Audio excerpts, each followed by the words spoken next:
Taking Up Space with Jordan. I'm your host, Jordan, and every Wednesday I share a quick little bonus episode just for my YouTube family where we take last week's topic and we make it real life and practical. Last week I talked about the hard lessons that shaped me into who I am today. You can go ahead and check out that episode right here if you haven't had the chance. And so today we're going to be breaking down the consequences of those lessons because every choice we make has them. Some are good, some are tough, and some are just neutral. Like, yes, drinking water first thing in the morning is amazing for your health. And it also means that I'm running to the bathroom every 10 minutes. It's totally worth it, but it's a choice that I get to make. This isn't about glamorizing the pain or romanticizing trauma. It's actually about taking what life has handed us and using it to build material for something better.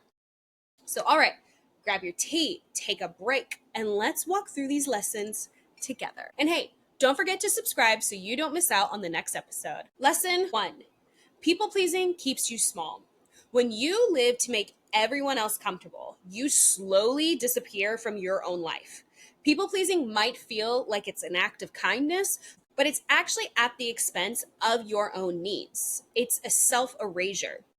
When you start prioritizing your needs, your wants, and dreams as an act of self-respect, here's what tends to happen. The pros. You attract people who respect your time and energy and capacity. You feel less guilty when honoring your boundaries, and you finally have the energy to pour into the things that actually matter to you. The cons of no longer people pleasing. There is more time spent alone. There's fewer invitations and social engagements, but only you can decide if these trade-offs are worth it. For me, letting go of people-pleasing has created space for my own dreams, and that has been worth every single quiet Friday night in. Lesson 2. Hyper-independence isn't a flex. Doing everything yourself might look strong on the outside, but inside, it's often just a survival tactic. Asking for help is not weakness, it's actually wisdom. The pros of starting to ask for help. You actually, in fact, have less burnout and less exhaustion. You build deeper, more authentic relationships because they're built on trust. And you have freedom to focus on what you do best instead of carrying every single burden yourself. The cons of asking for help. Feeling vulnerable when you let people in can be difficult and can be tricky, and it can be a huge emotion that it takes a lot of time to navigate yourself. Another con is learning that not everyone is going to show up the way that you would hope, and that can sometimes lead to disappointment. For years, I wore the I can handle it like a badass badge of honor. I realized though, once I started to ask, but the moment I allowed myself to say, I need help, I realized how much lighter life feels when you let people carry some of the weight with you. Lesson number 3. Some love is not meant to last. Not every relationship is meant to span a lifetime. Outgrowing people doesn't erase the joy that they brought, though. It just means that you're moving in different directions. The pros of this lesson. You create space for relationships that match who you are now. You learn to honor the past without needing to keep it alive. And finally, you get clear on what you truly value in connection. The cons of this lesson are you do face this grief for people who were once central to your life. And you start to experience nostalgia that can make you sometimes second guess your own growth, especially in times of turmoil and tribulation, which we know life is always going to bring. I've learned to hold gratitude for what was while also making peace with what is gone. Some people are just chapters and they're not meant to be there for the whole book. And that doesn't mean that your story together wasn't any less beautiful. It just means the chapter is over and done with. Lesson 4. I'm not hard to love. They just weren't equipped. When someone calls you too much or hard to love, it often says more about their capacity than your worth. The pros from this lesson are freedom from relationships that ask you to shrink, the chance to experience love that is both mutual and unconditional, and a deeper self-worth that's rooted in who you are, not in someone else's opinion. The cons. You start letting go of people you may have leaned on for years, and you have to finally start to stand on your own. And that can sometimes lead to you stumbling and you falling. But guess what? You will get back up. And secondly, you have to start relearning what healthy love actually feels like, which can be terrifying to say the least. My biggest shift was realizing that I'm not here to audition for somebody else's love. I am not a project, I'm not a caretaker or a test of someone's patience. I am me, and that is enough. Those were the 4 lessons that I discussed in my Pain to Power episode, which you can watch right here or right here, wherever it falls on the YouTube. But I actually wanted to include 2 other lessons that I cut from my other episode and decided to give them to y'all. So, lesson number 5, no one's keeping score on your alone time. This lesson is specific to the girlies out there that are feeling like they are always alone, doing everything alone, or feel afraid to try and do something alone. Because here's the thing, if you are constantly waiting for someone to enter your life so that you have a +1 to things, you might be waiting a long time to do the things that you love to do. You are delaying a hobby, a new passion, a new idea because you were afraid to go out and try to do it alone. I was afraid for a very long time to do things alone because I thought I would be weird and everyone would whisper behind my back and point at me and go, ha ha, she's alone. I had a partner for almost all of my 20s. From the time that I was 19 or so years old, I had someone I could count as my +1.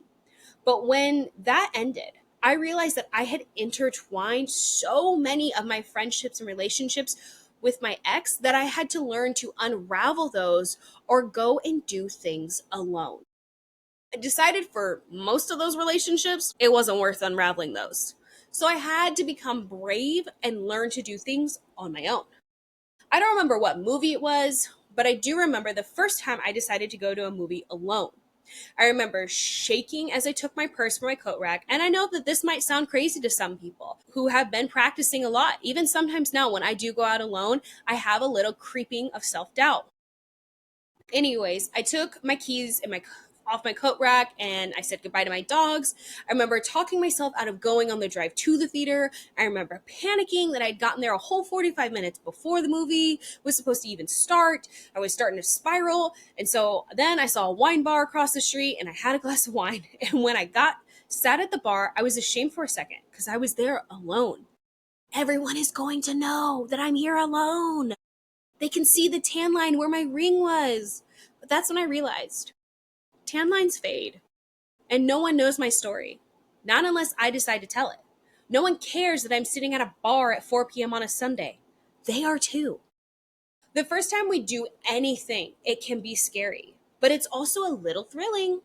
So what are the consequences of this lesson? The pros. Honestly, you learn to fall in love with yourself again, or maybe even for the first time ever, because you are your own best company. You start dating yourself and you start enjoying your own company. I laugh at my own jokes when I'm here in my apartment. And that might sound crazy to others, but I enjoy being alone. The cons. You might start to prefer to do everything alone. The reason why this is a con is sometimes when we are alone, we become too good at being alone. And so we have to counter this by actually going out and socializing with our friends and our community. Lesson number 6, trauma is not a competition. I wish we lived in a world where everyone started life on an equal playing field. But that's not reality. Some people are born into more safety, opportunity, and stability, while others face harder roads from day one. And some, unfortunately, make it worse for others. But here's what I know. None of that makes trauma a competition. It sucks that anyone has experienced any level of harm, loss, or hardship. But we can't weigh someone's story on a more painful versus less painful scale and decide whose feelings are valid. Every story deserves to be respected, no matter how hard or soft it might sound from the outside. I remember once sharing something that had completely shaken me. It was like a childhood memory. And the response that I got was, well, at least it wasn't as bad as what happened to so and so. And then they started gossiping. And in that moment, I felt small. I disconnected, like my pain had hit some invisible threshold before it could matter. But pain isn't math. There's no equation where you have to qualify for empathy. And if I don't want someone to measure my worthiness for support, then I have to make sure I'm not doing that to anyone else. And I'll be honest, I have caught myself dismissing someone else's struggle because compared to my own, it felt lighter. But when I unpacked that, I realized it came from envy. Envy that they didn't have to endure certain things that I did, that they got to have a softer life. But that's my projection, not their fault. And just because I've been through harder seasons doesn't give me the right to be dismissive or unkind. The truth is, healing isn't about proving whose pain is bigger. It's about actually creating space where all pain can be heard, it can be honored, and it can be worked through. So, the pros for this: you create space for more empathy and connection with others. You start freeing yourself from bitterness and competition, and you learn to focus on your own healing instead of measuring somebody else's. The cons: it can be hard to listen without judgment when you're in the middle of your own pain. And you might have to face uncomfortable truths about where you've been dismissive in the past. This can feel like a very tough thing to work through. And I promise you, once you start working through your own trauma, especially if you're working with a licensed therapist who can navigate all of that information that your brain is trying to tell you and that your body is trying to tell you, you will start to feel lighter and you will be able to open yourself up more to empathy. If you are in this space where you are just going through too much pain and too much healing and you cannot open yourself to anybody else's pain, that's okay. But that's up to you to set the boundary with kindness and care and not negativity and cruelty. So the next time someone shares their story, pause before comparing it to your own and ask yourself, can I simply listen without ranking this experience? Because when we stop competing over who's had it worse, we actually open the door to genuine compassion for others and for ourselves. That is all 6 lessons. 4 from my Pain to Power episode, plus 2 little bonuses I had tucked away. Each one came from a real life, real mistake, and real growth. And the thing I hope you take away from all of this is that none of these lessons require you to wait for the perfect moment to start living them. Whether it's setting boundaries, asking for help, letting go of people you've outgrown, or even learning to love yourself exactly as you are right now in this moment, every choice you make in alignment with your values has consequences, good, bad, and neutral.